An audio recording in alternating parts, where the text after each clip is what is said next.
সাধারণত যুবক ধরা হয় কোন বয়স থেকে কোন বয়সে? লেটস সে 20 থেকে 40, তাই না?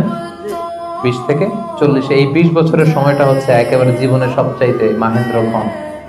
এত শক্তি, সম্ভাবনা, টকবগে যুবক। যুবকদের মধ্যে আল্লাহ অনেক প্রাণ শক্তি দিয়েছে। এরা বিপ্লব ঘটায় ফেলতে পারে, এরা সময়ের গতি স্রোতকে পাল্টে দেয়, সাগরের স্রোতকে উল্টে দেয়, এরা বিপ্লব করে ফেলে, ইতিহাস রচনা করে, ঠিক কিনা?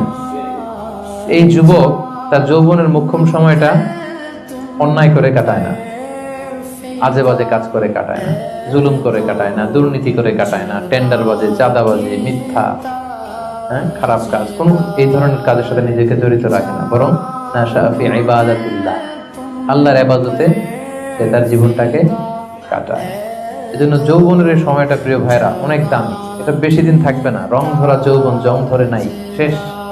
এই দেখতে দেখতে ছোট্ট কিশোর হয়ে পৃথিবীতে এসেছিলেন, শিশু ছিলেন, কিশোর, তারপর এখন যুবক। কিছুদিন পরে বিয়ে করে থাকলে দেখবেন যে আল্লাহ ঘরে মেহমান পাঠিয়ে দিলে বাবা হয়ে গেছে।